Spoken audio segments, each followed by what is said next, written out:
Session start करते हैं यार मेरे बच्चों, कुछ अच्छा पढ़ लेते हैं आज इंशाल्लाह। कहाँ पे थोड़ा बहुत मसला आप लोगों को आ रहा है थोड़ा सा देख लेते हैं। अच्छा यार, हमने 1-1.5 हफ्ते पहले एक सेशन कंडक्ट किया था यार हमने, सही है, और उसमें हमने डिस्कस ये किया था यार कि कुछ चीज़ें ऐसी हैं जो थोड़ा सा बच्चा है ना स्ट्रगल कर रहा होता है।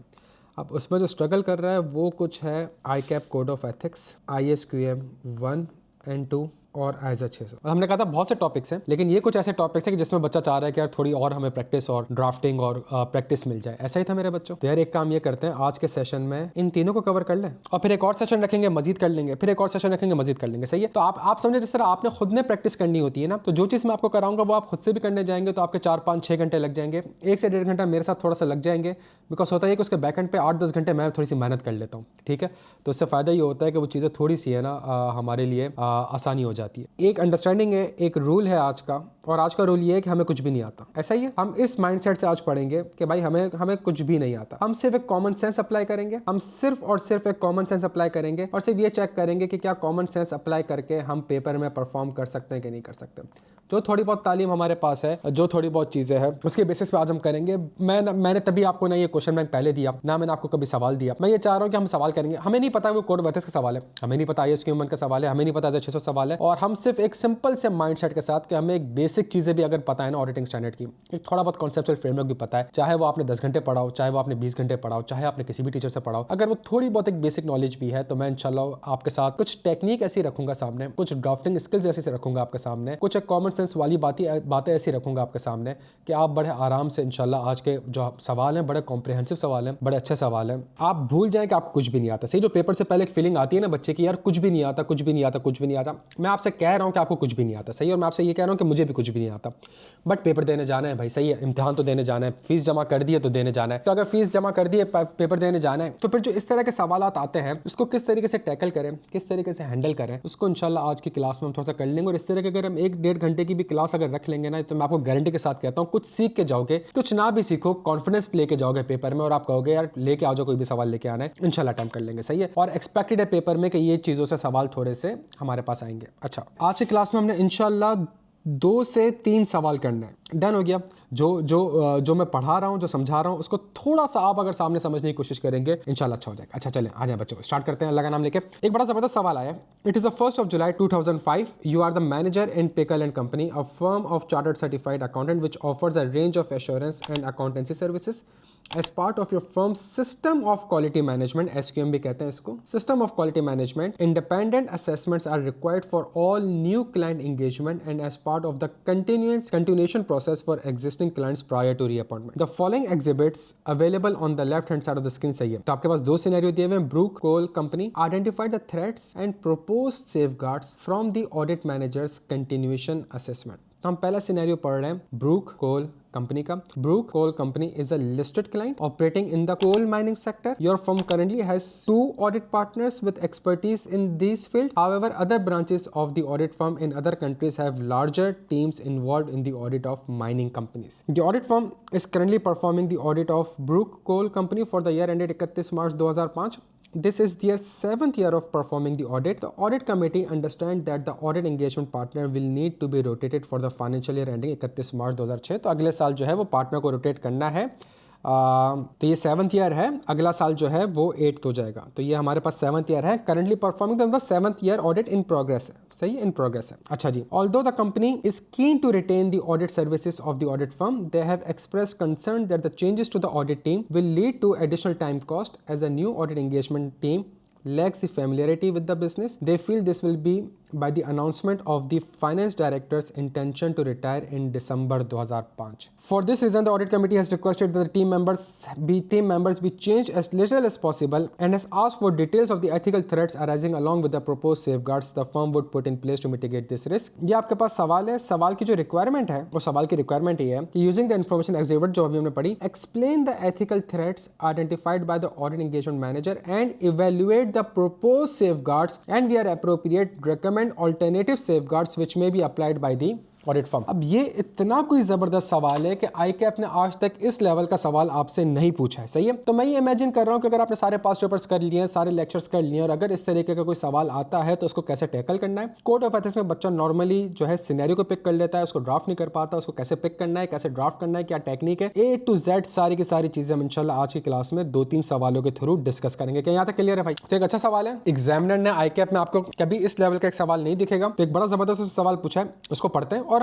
हम इमेजिन ये कर रहे हैं कि हमें कुछ आता ही नहीं है। तो आपसे वो दो चीजें कह रहा है कि ऊपर जो मैंने सिनेरियो बताया है उस पे एक्सप्लेन करो एथिकल थ्रेट्स को और इवैल्यूएट करो। तो जो सेफगार्ड्स उसने बताए हैं, प्रोपोज सेफगार्ड बताए, उसको इवैल्यूएट करो और अगर अप्रोप्रिएट हो तो रिकमेंड करो alternative safeguards which may be applied by the company. ठीक है, अच्छा मैं वापस सवाल पढ़ रहा हूं आपके साथ यार, वापस सवाल पढ़ रहा हूं। ये आसान सवाल नहीं है, मुश्किल सवाल है, ये मुश्किल सवाल है। तो सवाल ये है कि भाई आप एक ऑडिट फर्म हो, ये आपका ऑडिट क्लाइंट है, ऑडिट क्लाइंट जो है वो लिस्टेड एंटिटी है, ऐसा ही है। और जो ऑडिट क्लाइंट है ये कोल माइनिंग में होता है कि हर दूसरी कंपनी कोल माइनिंग करती है, तो क्या मैं कह सकता हूं कि ये एक स्पेशलाइज्ड इंडस्ट्री है। अच्छा, और ये मेरा कौन सा ईयर है? ये मेरा कौन सा ईयर है? ये मेरा 7th ईयर है। और ये लिस्टेड क्लाइंट है तो मतलब पब्लिक इंटरेस्ट एंटिटी है, पब्लिक इंटरेस्ट, ये मेरा 7th ईयर है, सही है, 7th ईयर है।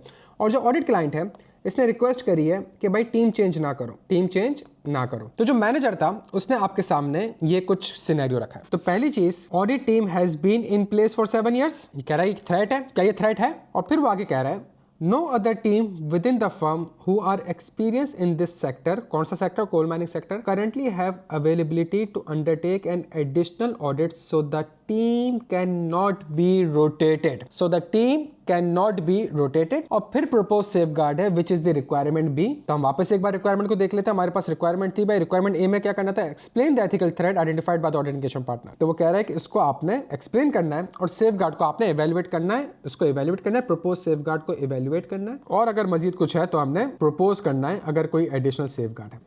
तो कह रहा है ऑडिट टीम 7 साल से है और कोई टीम मेंबर नहीं है। और सेफगार्ड क्या है भाई? सेफगार्ड ये है the engagement quality control review to be perform. वो कह रहे हैं engagement quality control review perform हो गया, ये सेफगार्ड है। The audit engagement manager Bora Kim is due for promotion this year, so a new manager will be in place. No new manager has been identified to take over from Bora yet, but it is proposed the existing audit supervisor should fill the role.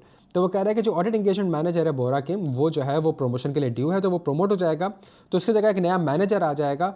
और अभी तक कोई नया manager identify हुआ नहीं है, तो जब वो प्रमोट हो जाएगा तो नया मैनेजर आएगा, नया मैनेजर का वो एक नया टीम मेंबर होगा। और उसके जगह अभी तक कोई जो नया मैनेजर है वो आइडेंटिफाई हुआ नहीं है जो कि बोरा का काम ले सके।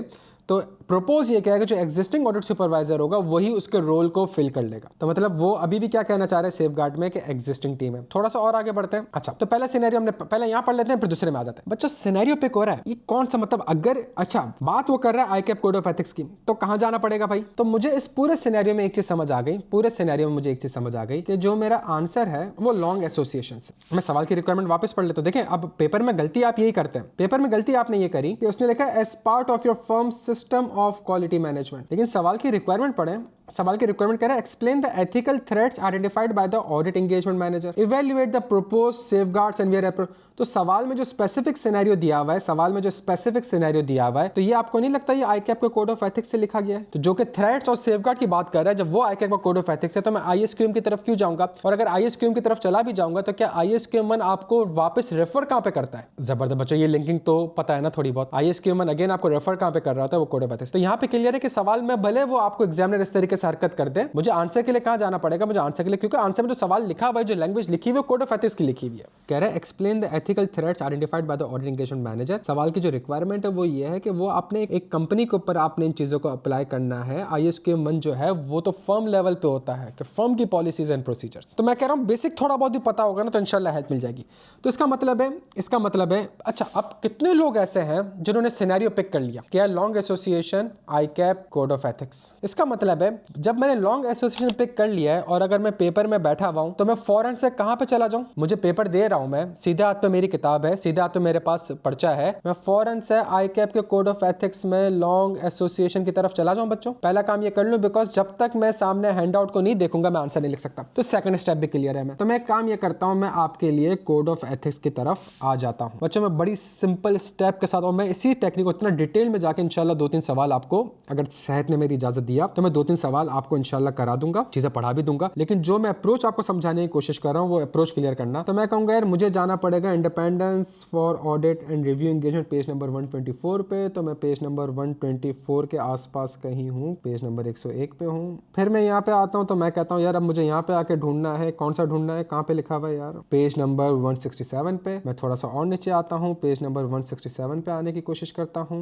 सवाल में थ्रेड को इवेल्युएट करना है, मुझे जल्दी से ये सेक्शन पढ़ के बता दें। ऑल ऑडिट क्लाइंट्स, सही है। कौन से 2 थ्रेड क्रिएट हो रहा है, वो आपसे खुद कह रहा है ना कि यार थ्रेड को इवैल्यूएट करो। ऐसा हो गया बच्चों, ऐसा हो गया। पेपर में आपको मसला पता है क्या होता है, मैं आपको बताऊं, जब इन थ्रेड्स को एक्सप्लेन करना होता है और जब आप कोड ऑफ एथिक्स में जाते हैं और कुछ लिखा हुआ नहीं होता है तो उसको आप एक्सप्लेन नहीं कर पा रहे होते हैं। मेरी बात समझिएगा, 99% बच्चा सिनेरियो पिक कर लेता है, लेकिन जब वो सिनेरियो में जाता है और सवाल की रिक्वायरमेंट होती है कि थ्रेड को आइडेंटिफाई करो और इवैल्यूएट करो और एक्सप्लेन करो, और जब वो कोड ऑफ एथिक्स देखता है तो वहां पर कोई एक्सप्लेनेशन नहीं आ रही होती और यहां बच्चा फिर कंफ्यूज हो जाता है यार कि मैं अब लिखूं क्या इसके अंदर। क्या एग्री करते हो? क्या मैं ये सही कह रहा हूं कि 90% बच्चा सिनेरियो पिक कर लेता है, कोड में चला जाता है, लेकिन उसके बाद 90% बच्चा जो है वो एक्सप्लेन नहीं कर पाता है? क्या ये मसला आता है बच्चों को कोड ऑफ एथिक्स में? मैं एक जबरदस्त टेक्निक बता दूं, एक शॉर्टकट क्या मतलब यार, एक कॉमन सेंस वाली बात बता दूं।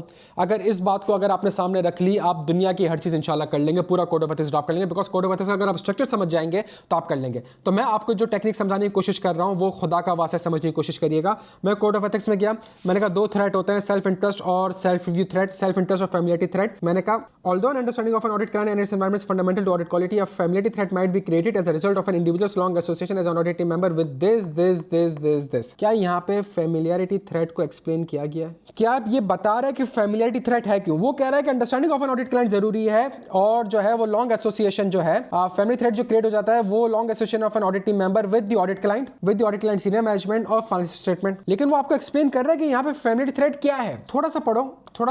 A self-interest threat might be created as a result of an individual's concern about losing a long-standing client or an interest in maintaining a close personal relationship with a member of the senior management or those of the governance। क्या यहाँ पे self interest threat को explain किया गया? यहाँ पे self interest threat को explain किया गया है, यहाँ पे self interest threat को explain किया गया है, यहाँ पे familiarity threat को explain नहीं किया गया है। यहाँ पे अब सवाल जब आता है ना तो इसका मतलब है जब बच्चा लिखता है कि this will create self interest threat, दूसरा बच्चा भी ये लिखता है this will create self interest threat, तीसरा बच्चा भी ये कहता है this will create self interest threat, तो इसका मतलब है मार्क्स तो नहीं मिलेंगे। अब जब मैं यहाँ ढूंढूं और ढूंढने में टाइम ज़ाया करूँ तो यहाँ पे मिल तो कुछ भी नहीं रहा। यहाँ पे सेल्फ इंटरेस्ट थ्रेट तो मुझे बता रहा है, फैमिलियरिटी थ्रेट तो मुझे नहीं बता रहा। तो अब मैं क्या करूँ, अब इसकी क्या टेक्निक है? अगर आपके पास, तो इसका मतलब है सेल्फ इंटरेस्ट थ्रेट तो मैं एक्सप्लेन कर सकता हूँ ना। मैं ये कह सकता हूँ सवाल में कि भाई मेरे पास जो ये ऑडिट है, मैं बहुत साल से ऑडिट कर रहा हूँ उसका और 7 साल से जो हूं तो मैं बड़ा क्लोज हो चुका हूं मैनेजमेंट के साथ, जिसकी वजह से एक थ्रेट ये कि कहीं मैं इस क्लाइंट को लूज ना कर दूं, बड़ा स्ट्रेटेजिक क्लाइंट है, बड़ा स्पेशलाइज्ड इंडस्ट्री, मैं इसको लूज ना कर दूं। सेल्फ इंटरेस्ट थ्रेट मैं आराम से एक्सप्लेन कर सकता हूं। When it comes to familiarity threat, इसको एक्सप्लेन करना मुश्किल हो जाएगा। इसके लिए मैंने आपके लिए काम ये करा है कि मैंने एक बहुत बेसिक चीज करी है बच्चों, बहुत बेसिक चीज करी है। और अच्छा, मैं आपको प्रूफ भी करके दिखा दूंगा सही है। अच्छा, इस चीज से एग्री करते हो कि सेल्फ इंटरेस्ट थ्रेट एक्सप्लेन्ड है? एक ही सिनेरियो है लॉन्ग एसोसिएशन का, इससे एग्री करते हो सेल्फ इंटरेस्ट थ्रेट एक्सप्लेन? अच्छा, सेल्फ इंटरेस्ट थ्रेट एक बार मैं वापस पढ़ रहा हूं आपके साथ। A self interest threat might be created as a result of an individual's concern about losing a long-standing client or an interest in maintaining a close personal relationship with a member of senior management or those of the governance. Such a threat might influence the individual's judgment inappropriately. सही है, ये मैंने आपके साथ पढ़ लिया। अच्छा, code of ethics की स्टार्टिंग वाली क्लास याद है? हम कहते थे यार ये फंडामेंटल प्रिंसिपल है, integrity, objectivity, independence, confidentiality, professional competence, professional behaviour, ये फंडामेंटल प्रिंसिपल्स थे। ये कुछ हमारे पास थ्रेट्स होते थे, self interest threat, self review threat, familiarity threat, advocacy threat, intimidation threat. ऐसा ही था मेरे बच्चों। मैं कहता ये था कि यार ये जो थ्रेट है ये नॉर्मली किसी फंडामेंटल प्रिंसिपल को जाके हिट कर रहे होते हैं। एज एन ऑडिटर आपने फंडामेंटल प्रिंसिपल से कंप्लाई करना है, लेकिन आप इससे कंप्लाई नहीं कर सकेंगे बिकॉज कुछ थ्रेट्स हैं, और उस थ्रेट को रिड्यूस करने के लिए आपने सेफगार्ड्स लेके आने होंगे। ये इक्वेशन याद है मेरे बच्चों को? तो इसका मतलब है जो थ्रेट है, ये जो फैमिलियरिटी थ्रेट है, क्या ये आपकी कॉम्पिटेंसी को हिट कर रहा है? क्या ये आपके प्रोफेशनल बिहेवियर को हिट कर रहा है? क्या ये आपकी कॉन्फिडेंशियलिटी को हिट कर रहा है, ये आपकी किस चीज़ को हिट कर रहा है? मैंने आपसे कहा था 99.99% जो हमारे पास सिनेरियोज हैं वो किस चीज़ को हिट कर रहे हैं, वो किस चीज़ को हिट कर रहे हैं, वो इंडिपेंडेंस को हिट कर रहे हैं। इसका मतलब ये हो गया मेरे बच्चों, इसका मतलब ये हो गया, अब जो मैं आपको प्रूफ करने जा रहा हूँ, जो स्ट्रक्चर अगर क्लियर है तो मेरी बात समझने की कोशिश करिएगा। मैंने यहाँ पे एक टॉप शीट बनाई है आपके लिए और ये मैंने ICAP कोड ऑफ एथिक्स से ही कॉपी करी है। मुझे बार बार ICAP कोड ऑफ एथिक्स में ऊपर नीचे ना जाना पड़े, इसलिए मैंने ICAP कोड ऑफ एथिक्स से ये 2-3 पेजेस जो हैं ये कॉपी कर लिए। सही है, इसकी डेफिनेशन समझ में आती है? Objectivity, not to compromise professional और business judgement because of biasness, conflict of interest और अनड्यू इन्फ्लुएंस ऑफ अदर। ये समझ आती है ऑब्जेक्टिविटी की? अच्छा, थोड़ा सा और आगे चलते हैं। A chartered accountant shall comply with the principle of objectivity which requires an accountant not to compromise professional और business judgement because of biasness, conflict of interest और अनड्यू इन्फ्लुएंस ऑफ अदर्स। अच्छा, ये रेफरेंस ऊपर पढ़ी मैंने। फिर मैंने कहा मैं थोड़ा सा और आता हूँ थ्रेड्स के ऊपर। मैं कौन सा थ्रेड पढ़ रहा हूँ? The threat that due to a long और close relationship with the client और employing organisation, a chartered accountant will be too sympathetic to their interest or too accepting of their work। अच्छा, self interest thread पढ़ो। तो मैं आपसे कहना क्या चाह रहा हूँ, एक बड़ी सिंपल सी चीज कह रहा हूँ कि हमारे पास ये 5 फंडामेंटल प्रिंसिपल हैं। उस 5 फंडामेंटल प्रिंसिपल की आपके पास डेफिनेशन दी हुई है, ठीक है मेरे बच्चों। फिर उन 5 फंडामेंटल प्रिंसिपल्स के ऊपर कुछ एक्सप्लेनेशन दी हुई है जो हमारे पास कोड ऑफ एथिक्स में दी हुई है। फिर उन 5 फंडामेंटल प्रिंसिपल्स के ऊपर जो हमारे पास थ्रेड होते हैं वो थ्रेड की हमारे पास कुछ डेफिनेशन दी हुई है। ये स्ट्रक्चर पता है ना हम सबको, ये सिंपल सी जो डेफिनेशन है। क्या सेल्फ इंटरेस्ट थ्रेड एक्सप्लेन्ड है? ICAP के कोड ऑफ एथिक्स ने सेल्फ इंटरेस्ट थ्रेड को एक्सप्लेन करा। पढ़ो सेल्फ इंटरेस्ट थ्रेड को। A self interest threat might be created as a result, इसको पूरा मिटाते हैं वापस से। A self interest threat might be created as a result of an individual's concern about losing a long standing client or an interest in maintaining a close personal relationship with a member of senior management, those with governance. Such a threat might influence the individual's judgment inappropriately। अब ये definition, अब जो explanation इसने यहाँ पे दी हुई है उसको जरा सा कंपेयर करो जो कॉन्सेप्चुअल फ्रेमवर्क में हमें डेफिनेशन दी हुई है। वो कहना क्या चाह रहा है? वो कहना ये चाह रहा है कि भाई जो सेल्फ इंटरेस्ट थ्रेट होगा वो इसलिए क्रिएट हो जाएगा बिकॉज किस चीज को इन्फ्लुएंस करेगा? The individual's judgment. Individual's judgment. क्या ये सेल्फ इंटरेस्ट थ्रेट की जिसने एक्सप्लेनेशन दी है, क्या ये ऑब्जेक्टिविटी की डेफिनेशन से डिराइव्ड हो रही है? जो कोड ऑफ एथिक्स ने खुद एक्सप्लेन किया है, जो कोड ऑफ एथिक्स ने, अच्छा देखिए उसने तो ऑब्जेक्टिविटी में तो उसे सारा लिख दिया ना। कॉन्फ्लिक्ट ऑफ इंटरेस्ट एलिमेंट नहीं होगा। कोई कॉन्फ्लिक्ट ऑफ इंटरेस्ट तो नहीं है ना मेरा उसके साथ, कोई कॉन्फ्लिक्ट ऑफ इंटरेस्ट नहीं है। तो कॉन्फ्लिक्ट ऑफ इंटरेस्ट का वर्ड जब उसने एक्सप्लेन कर रहा है वहां पे, तो उसने कॉन्फ्लिक्ट ऑफ इंटरेस्ट का नहीं लिखा वर्ड, लेकिन क्या उसने ये वर्ड लिखा है प्रोफेशनल और बिजनेस जजमेंट। थोड़ा सा अगर मैं आगे आपके साथ और चलूं, ऑब्जेक्टिविटी की जो फर्दर उसने एक्सप्लेनेशन दी है पढ़े, सेम है। क्या मैं कह सकता हूं कि ये चीज वही से डिराइव्ड हो रही है जो आगे जाके उसने एक्सप्लेन करा है पेज नंबर 162 में, और जो पेज नंबर 22 में उसने डेफिनेशन लिख के दी है, जो पेज नंबर 162 पे चीज लिखी आ रही है, क्या वो पेज नंबर 22 से डिराइव्ड हो रही है? क्या ये लॉ बना सकता हूं मैं? अच्छा, जबरदस्त।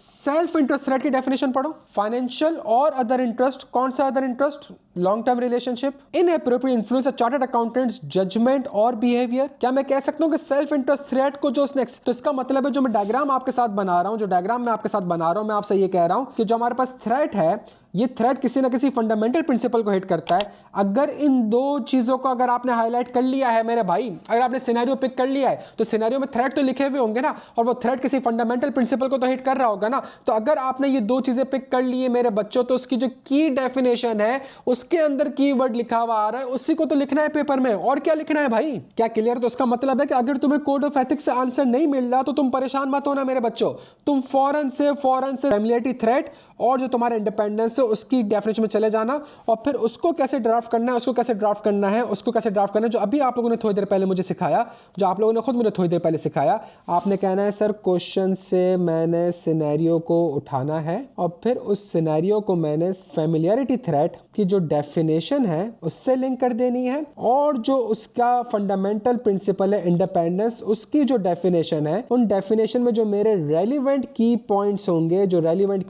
होंगे, अगर मैं उसके साथ उसको कनेक्ट कर दूं, मेरी आइडेंटिफिकेशन भी हो गई, मेरी इवैल्यूएशन भी हो गई और मेरी एक्सप्लेनेशन भी हो गई। क्योंकि कोड ऑफ एथिक्स स्टार्ट ही में आपसे कहता है कि मैं सारे के सारे सिनेरियोज, सारे के सारे थ्रेड, सारे के सारे सेफगार्ड मैं आइडेंटिफाई कर सकता हूं। जब मैं आइडेंटिफाई नहीं कर सकता तो मैं एक्सप्लेन तो कर ही नहीं सकता, तो आपने कॉन्सेप्चुअल फ्रेमवर्क को यूज करना है। तो जो उसने सेल्फ इंटरेस्ट थ्रेड एक्सप्लेन किया वो अगर ड्राइव हो रहा है मेरी डेफिनेशन से, तो इसका मतलब है बाकी जितने भी थ्रेड होंगे वो भी ड्राइव हो रहे होंगे मेरी डेफिनेशन डेफिनेशन है। और अब जब मेरा बच्चा कोड ऑफ एथिक्स पढ़ेगा और अब जब मेरा बच्चा कोड ऑफ एथिक्स रिवाइज करेगा तो जहां जहां उसको एक्सप्लेनेशन दिख रही होगी, जहां जहां उसको एक्सप्लेनेशन दिख रही होगी, वो फौरन से जाके मैच करेगा कि क्या ये डेफिनेशन से मैच कर रही है, लाजमी मैच कर रही होगी। और अगर किसी जगह पे उसने एक्सप्लेनेशन नहीं करी तो क्या मेरा बच्चा हाथ के हाथ फौरन से उस सिनेरियो में जाके डेफिनेशन में जाके फौरन से कुछ की पॉइंट्स लिख लेगा कि अगर पेपर में लॉन्ग एसोसिएशन में फैमिली थ्रेट आएगा तो ये कुछ की पॉइंट्स है जो कि डेफिनेशन से ड्राइव हो रहा है, मैंने अपने एग्जाम में अपने पेपर में इसको कवर करना है। बच्चों अप्रोच समझ आ रही है? यही मसला आता है ना बच्चों को, यहीं पे आके फंसता है ना मेरा बच्चा। तो कोई बिकॉज अगर आप कॉन्सेप्चुअल फ्रेमवर्क समझेंगे बच्चों तो वो देखें मुश्किल क्या चीज है। मुश्किल ये है कि बीकॉम वाला सिनेरियो पिक नहीं कर पाएगा। मेरा बच्चा जो है या जो हमारे सीए का बच्चा है वो सिनेरियो पिक कर लेगा, सही है। तो वो जब सिनेरियो पिक कर लेगा तो आपके पास यहां तक इल्म है कि आप सवाल पढ़ के ये समझ सकते हो कि सिनेरियो से आया है। क्लियर हो गया बच्चों? क्लियर हो गया। तो इसका मतलब है यार बच्चों ये कुछ टेक्निक समझ आती है, ये कुछ टेक्निक समझ आती है। तो इसका मतलब है मैं सवाल से ही सिनेरियो को उठाऊंगा, और मैं कहूंगा यार ऑडिट टीम जो है वो 7 साल से ऑडिट कर रही है, जो ऑडिट टीम है वो 7 साल से ऑडिट कर रही है, सही है। जिसकी वजह से एक फेमिलियरिटी थ्रेट क्रिएट हो सकता है, और जो फैमिली थ्रेट क्रिएट होगा तो जब मैं कहूंगा फैमिली थ्रेट क्रिएट हो सकता है, क्यों फैमिलियरिटी थ्रेट इसलिए क्रिएट होगा बिकॉज ऑफ लॉन्ग और close relationship with the client. क्या ये वर्ड लिख सकता हूं? और एम्प्लॉइंग ऑर्गेनाइजेशन उसको हटा दूं? ये तो उसकी बात कर रहा है ना जो प्रैक्टिस बिजनेस वाला होता है, हम तो प्रैक्टिस में। Therefore the audit team will be too sympathetic to their interest or too accepting of their work। क्या ये लिख सकता हूं? ये थ्रेट किसको हिट करेगा? कौन से फंडामेंटल प्रिंसिपल को हिट करेगा? ये हिट करेगा ऑब्जेक्टिविटी की। Therefore it may result in, therefore there is a threat, it may result in the compromise of the professional or business judgment of the team because of the biasness। बच्चों जबरदस्त drafting हो गई। मुझे बताएं क्या मुश्किल है? अब तुम दुनिया का कोई सिनेरियो अप्लाई कर लो, दुनिया का कोई पास पेपर कर लो, तुम कर लोगे यार, कोई मसला ही नहीं है इसमें। वर्ड्स हम अपने आंसर में यही वर्ड्स मिस करते हैं, मेरा बच्चा यही वर्ड मिस करता है। तो एक सही तालीम अगर इंशाल्लाह हासिल कर लोगे चीज़ अब आसान होगी, सही है। बेहतरीन हो गया। आगे थोड़ा सा और कंटिन्यू करते हैं, थोड़ा सुकून से चलते हैं। टेक्निक समझ आ गई, आगे जाके सवाल और जल्दी हो जाएंगे इंशाल्लाह। The audit engagement partner has been in place for 7 years। The plan was for the audit engagement partner to be rotated with Joe Brown, the EQCR partner in year 8। Joe Brown has had only 4 years involvement with the client. However, Joe has been given notice of their resignation from the firm effective 30 September 2005। अब क्या करें भाई? जो partner है वो 7 साल से कर रहे हैं, तो इसका मतलब ये हो गया। अब मुझे बताएं यहाँ पे ऑडिट एंगेजमेंट पार्टनर की बात कर रहा है, जो कि 7 साल से है। क्या वो 8वां साल कर सकता है? बहुत ही आसान सिनेरियो है। क्या इसको एंगेजमेंट टीम से कूलिंग ऑफ पीरियड लेना पड़ेगा? तो इसका मतलब ये है, अब मेरी बात सुनिएगा, सिनेरियो क्या कह रहा है? सिनेरियो आपसे कह रहा है कि जो पार्टनर है वो 7 साल से है और जो EQCR पार्टनर है वो 4 साल से। क्या EQCR पार्टनर अगले साल एंगेजमेंट पार्टनर बन सकता है? हाँ बन सकता है, लेकिन वो तो रिजाइन कर रहा है। और सवाल में ऊपर लिखा हुआ था कि भाई कंपनी के पास 2 ही पार्टनर है। Your firm currently has 2 audit partners with the expertise in this field. तो बच्चों मुझे एक बात बताएं, अगर मैं कोड ऑफ एथिक्स में जाऊं और मैं कहूं audit clients that are public interest entity, तो रिक्वायरमेंट क्या है? रिक्वायरमेंट 7 साल की है, लेकिन वो पैराग्राफ कौन सा बताता है? 540.5। लेकिन as an exception to paragraph 545 की audit partners is considered especially important to audit quality में in rare cases due to unforeseen circumstances outside the firm's control with the concurrence of those charged with governance be permitted to serve in addition as a key audit partner as long as the threat to independence can be eliminated or reduced to an acceptable level।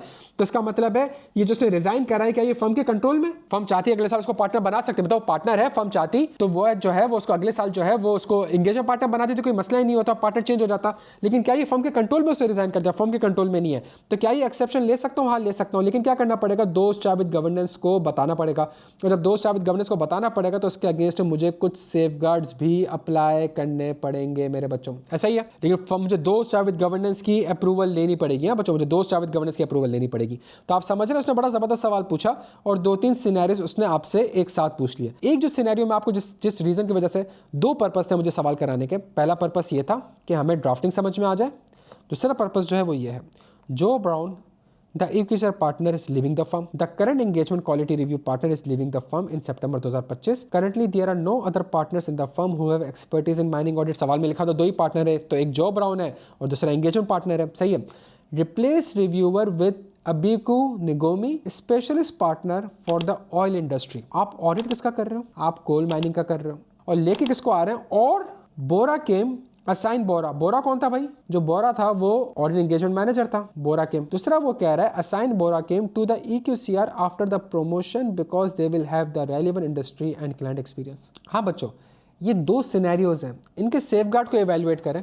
बड़ा जबरदस्त sir ये और ये reason है मैं आपको करवा रहा हूँ। पहला कि जो EQCR पार्टनर है भाई, जॉब राउंड चला जाएगा तो जाने वाले को तो नहीं रोक सकते, वो तो चला जाएगा। तो अब करें क्या भाई, एक नया स्पेशलिस्ट पार्टनर लेते हैं जिसको ऑयल इन इंडस्ट्री में एक्सपीरियंस है। कोई मसला है आपको इसमें? क्या मसला है भाई? अच्छा चले एक और चीज, क्या इसमें मसला है? चलिए दूसरा पॉइंट डिस्कस करें, क्या इसमें मसला है? Assign Bora came to EQCR after promotion because they will have the relevant industry.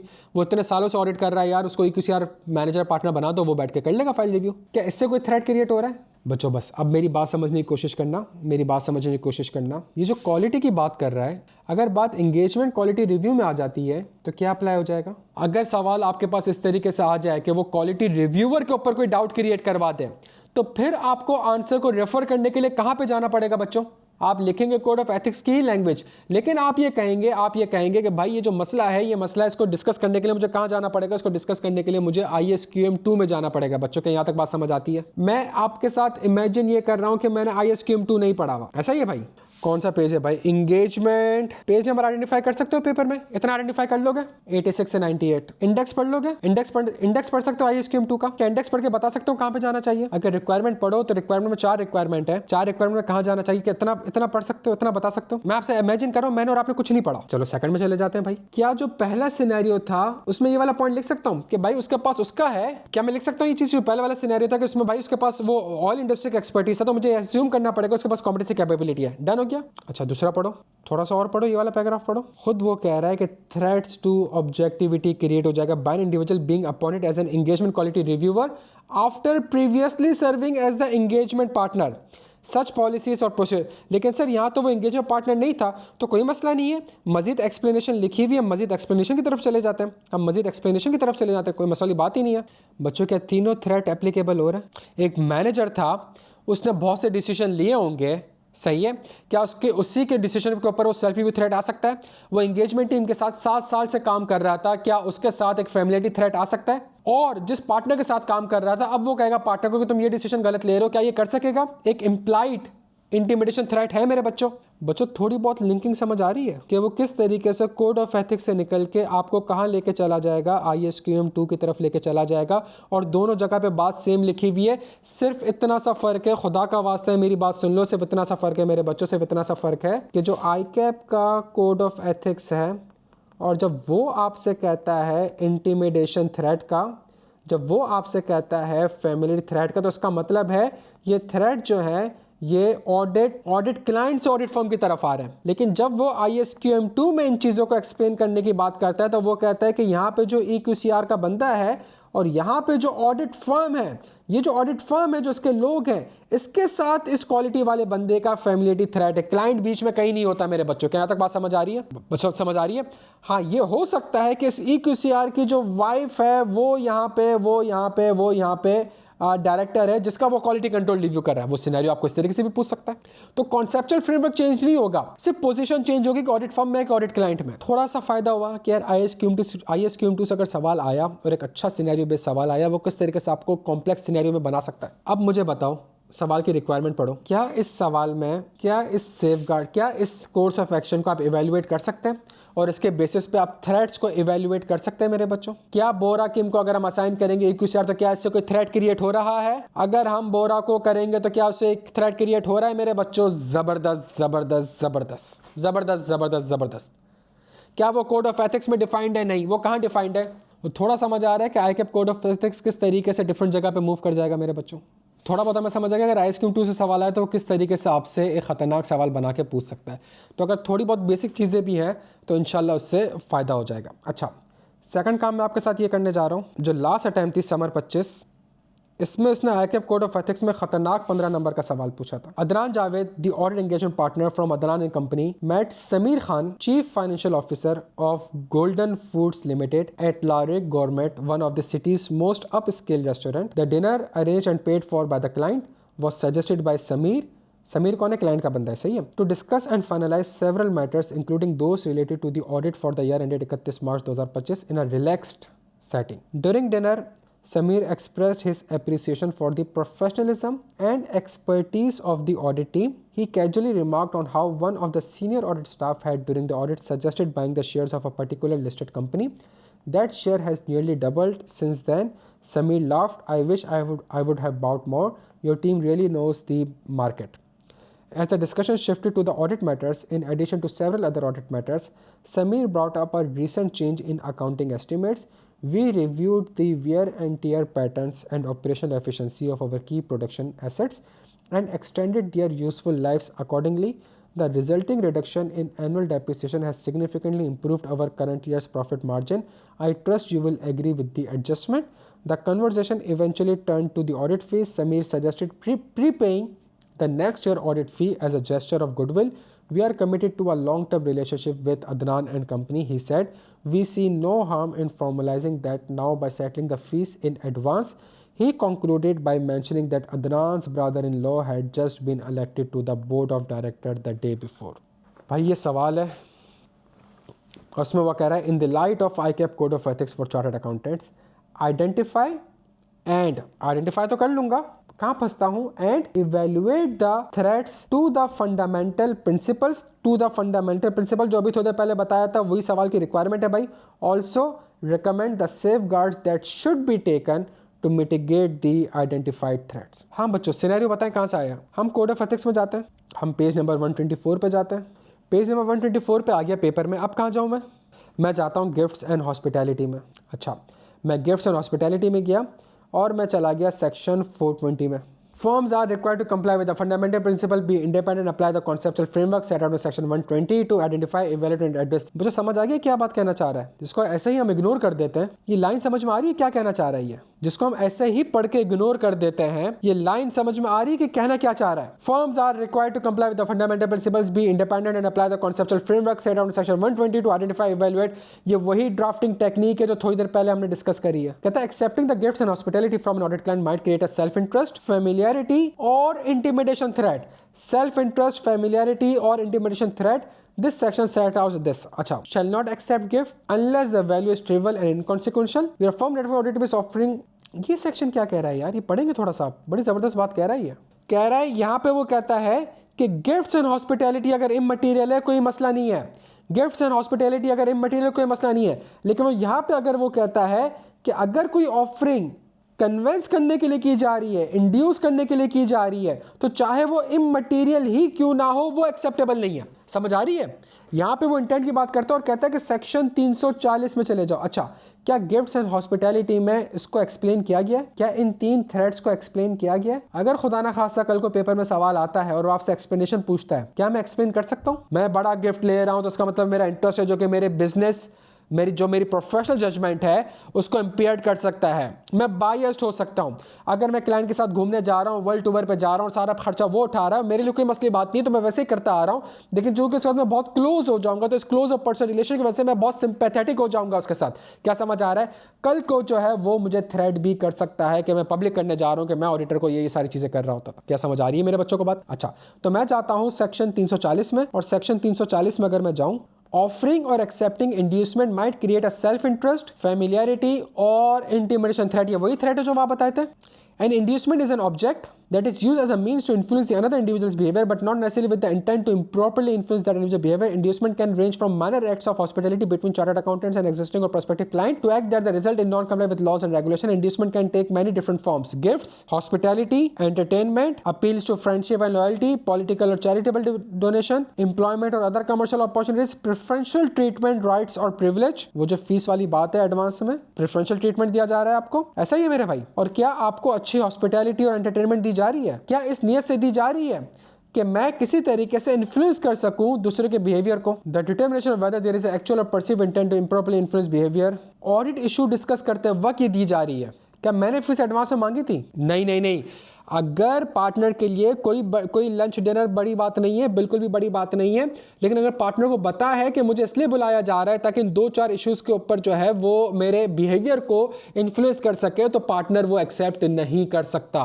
ये सुनिएगा मेरी बात को, ये सुनिएगा मेरी बात को, सही है। अगर वो आपको बुलाता है और आपसे कहता है और आपको पता है कि ये उसकी इंटेंशन है कि वो किसी तरीके से सारी चीज़ों से मुझे कन्विंस करना चाह रहा है और मुझे जो है वो मेरे बिहेवियर को चेंज करना चाह रहा है या मॉडिफाई करना चाह रहा है, मुझे कन्विंस करना चाह रहा है कि मैं एग्री कर जाऊँ, और ये पूरी अगर आप केस स्टडी देखें तो वो इस तरीके की है, तो वो नहीं कर सकता। तो फर्दर एक्शन क्या है भाई, अब तो बुला लिया, मुझे तो नहीं पता था कि यार वो ऑडिट के इश्यूज भी डिस्कस करेगा, तो मुझे अपनी सीनियर मैनेजमेंट को इन्फॉर्म करना पड़ेगा फर्म की 2 शाबित गवर्नेंस और 2 शाबित governance client regarding the offer कि भाई मुझे ये मिली है और मैं चाहूं तो अपने रिलेशनशिप को अमेंड भी कर सकता हूं और टर्मिनेट भी कर सकता हूं। मेरी बात सुने, आईकैप का जो आंसर है ना, आईकैप का जो आंसर है वो गलत है, सही है। जो आईकैप का आंसर है वो गलत है। मेरे लिए बड़ा आसान हो जाता कि मैं आपको डायरेक्ट आईकैप का आंसर पढ़ा देता हूँ, लेकिन अगर एक चीज़ गलत है यार, मैं कभी भी नहीं पढ़ाऊंगा, ठीक है। और मैं बड़ी चैलेंज के साथ आपको कहता हूं और बड़ी गारंटी के साथ आपको कह सकता हूं कि वो जो आंसर लिखा हुआ है, मैं आपके साथ पढ़ लेता हूं आंसर। मुझे बताएं, सिर्फ सेल्फ इंटरेस्ट थ्रेट होता है? वो सवाल की रिक्वायरमेंट आपसे कह रहा है कि बताएं अगर थ्रेट है तो उसको मिटिगेट कैसे करें, और सवाल आंसर में लिखा हुआ है कि अब से जो डिस्कशन होगी वो प्रोफेशनल जगह पे होगी। और भाई जो अभी तुम बैठ के रेस्टोरेंट में खा चुके हो उसका क्या करना है, उसके थ्रेट के ऊपर क्या करना है? और अगर थ्रेट नहीं है यहाँ पे तो फिर आगे जाके भी क्यों आपको करना है प्रोफेशनल सेटिंग में? फिर आप करते रहे रेस्टोरेंट में। सवाल की रिक्वायरमेंट पढ़े, सवाल की रिक्वायरमेंट आपसे वो इस तरीके से कह रहा है, सवाल की रिक्वायरमेंट आपसे कह रहा है कि भाई बताएं थ्रेट क्या है इसके ऊपर, और रिकमेंड करें safeguard that should be taken, लेना चाहिए to mitigate the identified threat. तो जब थ्रेट है तो सेफगार्ड क्या होगा? मतलब आप ये कह रहे हैं कि थ्रेट ये मैंने शेयर्स खरीद लिए, थ्रेट है, और अब मैं कह रहा हूं सेफगार्ड क्या है? यार आगे से नहीं खरीदना, प्लीज ख्याल रखना, आगे से नहीं खरीदना। मतलब आप कॉमन सेंस तो इस्तेमाल करें, आप क्या कह रहे हैं यार। और यहाँ पे वो खुद कह रहा है मेरे बच्चों, खुद कह रहा है, आईकैप कोड ऑफ एथिक्स आपसे खुद कहता है कि वो अगर आपको चवन्नी भी दे रहा है ना, और आपकी औकात जो है वो $1 बिलियन की, और आपको चवन्नी भी दे रहा है इस इंटेंशन से कि आपको वो इंड्यूस कर सकते हैं, और अगर आपको उसको पता है तो इसका मतलब है कि आपने कुछ एक्शंस लेने होंगे। क्लियर हो? तो यार जो मैं पढ़ा रहा हूँ भाई वो पढ़ लोगे यार। अगर हम यही सब करते रहेंगे तो फिर मसला हो जाएगा, सही है। और कोड ऑफ एथिक्स अभी मैंने तुम्हारे सामने पढ़ा है, वो खुद कहता है कि जी मटेरियलिटी नहीं देखनी होती, अगर आपको पता है कि जी ये चीज़ें हो रही हैं, determination whether there is an actual और perceive intent to improperly influence the behaviour requires exercise of professional judgement, relevant factors to be considered this. और ऊपर जो मैंने आपको पढ़ाया, चलो जबरदस्त मेरे बच्चों, जबरदस्त। तो इसका मतलब ये है कि अगर मुझे आंसर लिखना है और सवाल में वो कह रहा है कि जी मुझे थ्रेड्स बताएं और मुझे थ्रेड्स के बाद सेफगार्ड बताएं, तो सबसे पहला थ्रेड मेरे पास यहाँ पर ये होगा कि जो ये करा है यहाँ से लेके यहाँ तक, यहाँ से लेके यहाँ तक, ये जो सिनेरियो है ये अपेरेंटली इंड्यूसमेंट की तरफ फॉल कर रहा है, मैं कहूँगा गिफ्ट्स एंड हॉस्पिटैलिटी है, लेकिन चूंकि मटेरियल नहीं है मसला नहीं है। लेकिन इस पूरे सिनेरियो में कि मुझे एक आलिशान डिनर दिया जा रहा है, उसके बाद एक ऑडिट का इशू भी डिस्कस किया जा रहा है, और फिर उसके बाद और नवाजिशें की जा रही हैं कि मेरी ऑडिट फीस जो है वो प्रीपे की जा रही है, ये सारी बातें जो मुझे लग रही है वो अपेरेंटली इंड्यूसमेंट की लग रही है, मेरे बिहेवियर को मॉडिफाई या कन्विंस करने की कोशिश की जा रही है। क्या यहाँ तक बात समझ आती है? और अगर यह है तो yes there is a self interest threat, yes there is a familiarity threat, yes there is a intimidation threat. अब मुझे बताओ कि अगर मैं तुमसे कहूं कि सेल्फ इंटरेस्ट थ्रेट अगर सेल्फ इंटरेस्ट थ्रेट है, अब एक्सप्लेनेशन में कोई मसला है मेरे बच्चों को, जो थोड़ी देर पहले, घंटे पहले मैंने आपसे टेक्निक डिस्कस की थी मेरा बच्चा, कि 7, 4, 5 घंटे 6 घंटे बैठ के रिलैक्स एनवायरनमेंट में बैठ के खाना पीना कर रहे हैं, सारी चीजें कर रहे हैं, तो क्या मैं एक क्लोजनेस आ रही है और क्या उस क्लोजनेस की वजह से मैं सिंपैथेटिक हो सकता हूं कि वो जो इन्वेंट्री वाला मसला है उसको मैं एक्सेप्ट कर लूं और उसको मैं चैलेंज ना करूं?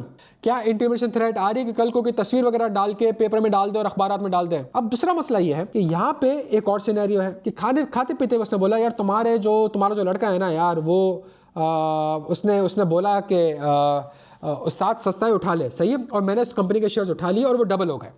कोई मसला है यहाँ पे? नहीं। क्यों? कह रहा है of a particular listed company. अब देखें सवाल में बच्चों 2 चीजें होंगी, सुन लो मेरी बात अच्छे से सिखा रहा हूँ। Particular listed company, what if कि ये particular listed company audit firm का ऑडिट क्लाइंट हो सकता है, तो इसका मतलब है एक थ्रेट तो ये हो गया कि आपने कॉन्फिडेंशियलिटी ब्रीच कर दी उस बंदे ने। सेकंड चीज मेरी बात सुनिएगा, ये ऑडिट फर्म है, ये एक ऑडिट क्लाइंट है, ये एक लिस्टेड कंपनी है। ऑडिट फर्म में एक लड़का था, इसने ऑडिट क्लाइंट को कहा कि इस कंपनी के शेयर्स उठा ले। मैं आपसे कह रहा हूं पहला सिनेरियो, व्हाट इफ के लिस्टेड क्लाइंट जो है ये उस ऑडिट फर्म का भी ऑडिट क्लाइंट हो, और दूसरा सिनेरियो मैं आपसे कह रहा हूं व्हाट इफ, सुनिएगा मेरी बात को, व्हाट इफ इस बंदे ने भी इस लिस्टेड क्लाइंट के शेयर्स एक्वायर किए हुए हों।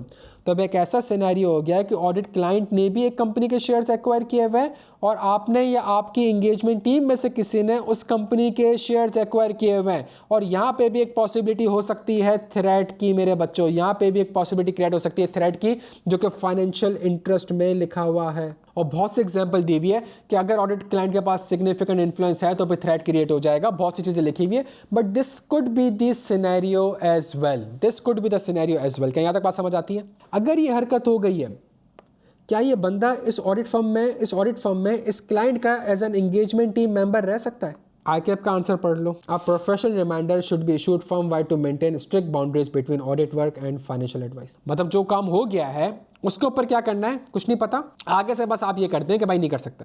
जो सेल्फ इंटरेस्ट थ्रेट क्रिएट हो चुका है इसके अगेंस्ट सेफगार्ड नहीं है, इसके अगेंस्ट सेफगार्ड नहीं है। बस ये कहा जा रहा है अगली बार ईमेल वगैरह चला दो, सबको बता दो कि भाई आज के बाद ये नहीं करना। तो भाई जो थ्रेट क्रिएट हो गया उसको कैसे रिड्यूस करोगे? जो थ्रेट अभी तुमने क्रिएट कर लिया है उसको कैसे रिड्यूस करोगे? उसके ऊपर सेफगार्ड नहीं लिखा हुआ। अच्छा, फिर मुझे बताएं यहाँ पे जितने भी आप थ्रेट एक्सप्लेन करेंगे क्या उन सारी चीजों में आप ये लिखेंगे? हाँ भाई, आप लिखेंगे कि भाई सेल्फ इंटरेस्ट थ्रेट इस तरीके से क्रिएट हो सकता है कि मैं इसको क्रिटिकली चैलेंज ना करूं, मैं बायस्ड हो जाऊं इस अकाउंटिंग के ऊपर। ये लिख सकोगे ना मेरे बच्चों, जो थोड़ी देर पहले डिस्कस किया था। बच्चों अगर यहाँ पे इंड्यूसमेंट का सिनेरियो है तो मेरे कौन से बिहेवियर को चाहिए, मेरी इंडिपेंडेंस कहाँ इंपेयर्ड होगी? इस क्रिटिकल अकाउंटिंग जजमेंट में ना, इस क्रिटिकल अकाउंटिंग जजमेंट में। जबरदस्त।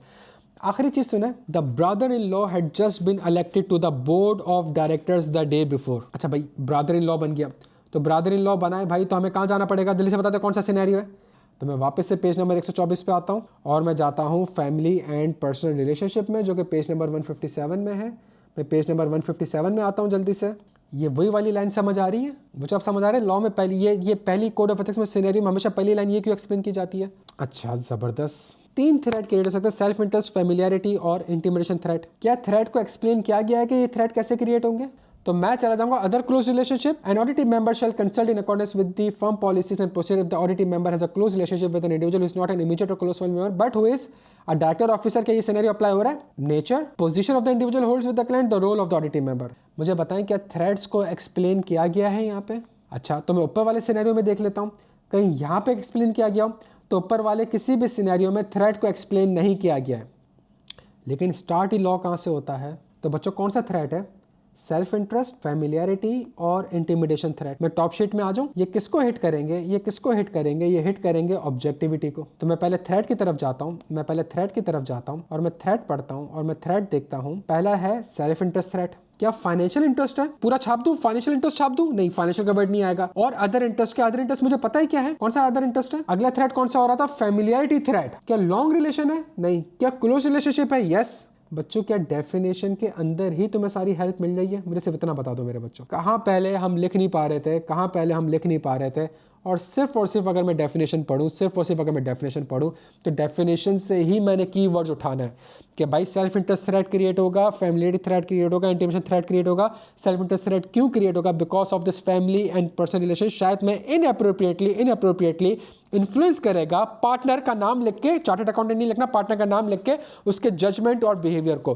फैमिली थ्रेट करेगा, चूंकि ब्रदर इन लॉ है तो उसके साथ एक क्लोज रिलेशनशिप है, और चूंकि क्लोज रिलेशनशिप है तो शायद वो टू सिंपैथेटिक हो जाएगा टू देयर इंटरेस्ट। इसके बाद आप लिखेंगे इंटिमिडेशन थ्रेट। क्यों लिखेंगे? बिकॉज आप कहेंगे चूंकि रिलेशन ऐसा है, नेचर ऑफ रिलेशनशिप ऐसी है, जिसकी वजह से शायद चार्टर्ड अकाउंटेंट, वो जो बंदा है जिसका साला वहां पे है, वो शायद डिटर्ड कर रहा होगा टू एक्ट ऑब्जेक्टिवली। खत्म हो गई बच्चों बात। क्लास का एंड हम कहाँ से कर रहे हैं? क्लास का हम एंड वहाँ से कर रहे हैं जहाँ से हमने क्लास का आगाज़ किया। तो हमने कहा था यार एक टेक्निक है, इस टेक्निक को अगर आप अप्लाई करेंगे तो आप बहुत सी चीज़ें आराम से इंशाल्लाह कर लेंगे। बच्चा सिनेरियो पिक कर लेता है, 99% बच्चा सिनेरियो पिक कर लेता है, लेकिन 99% में से 90% जो है उन सिनेरियो में से जब थ्रेड्स को लिखना होता है तो वो थ्रेड्स को अनफॉर्चुनेटली नहीं लिख पा रहे होते, जिसकी वजह से वो मसला कर जाते हैं। अगर ये टेक्निक आपके सामने होगी मेरे बच्चों, तो आप दुनिया का कोई भी सवाल कर सकते हैं। और ये जो टेक्निक है मैं अपने घर से लेके नहीं आया हूँ मेरे प्यारे बच्चों। ICAP का कोड ऑफ एथिक्स खुद ये आपसे कहता है कि जो कॉन्सेप्चुअल फ्रेमवर्क में सेक्शन 120 में मैंने आपको बातें बताई हैं, उसको यूज़ करना है to identify, explain and evaluate the threat.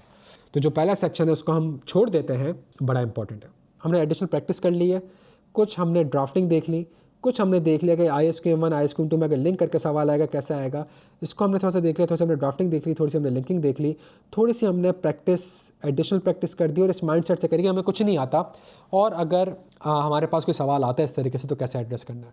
यार देखें, मेरी बात समझने की कोशिश करें। ये ISQM1 हो गया, ISQM2 हो गया, इसके अंदर वो थ्योरेटिकल सवाल बहुत पूछ सकता है। इवन एज ए 600 हो गया, जो हमारे पास 800 की सीरीज है वो हो गई, इसके अंदर वो थ्योरेटिकल 710 हो गया, 720 हो गया। ये कुछ ऐसे स्टैंडर्ड्स हैं यार जिसके ऊपर वो आराम से है ना अंदर से कुछ भी पूछ सकता है। तो इसको तो आपने लाजमी पढ़ना है। प्लस आई कैप का कोड ऑफ एथिक्स आपने लाजमी पढ़ना है, प्लस वॉल्यूम 2 आपने लाजमी पढ़ना है। तो वॉल्यूम 1 से ये ISQM 1, ISQM 2, आइजा 220, 600, 800 की सीरीज, 710, 720, 240, 315 पढ़ लें, बिकॉज थोड़ा सा लेंथी है और उसके अंदर बहुत सी चीज़ें अच्छी लिखी हुई होती हैं, उसके अंदर लिखी हुई होती हैं IT से रिलेटेड। ये स्टैंडर्ड तो आप लाजमी पढ़ लें यार। डन हो गया बच्चों, चलिए जी मुलाकात होती है वापस से। अपना ख्याल रखिएगा बच्चों, दुआ में याद रखिएगा। थैंक यू सो मच मेरे बच्चों, थैंक यू सो मच।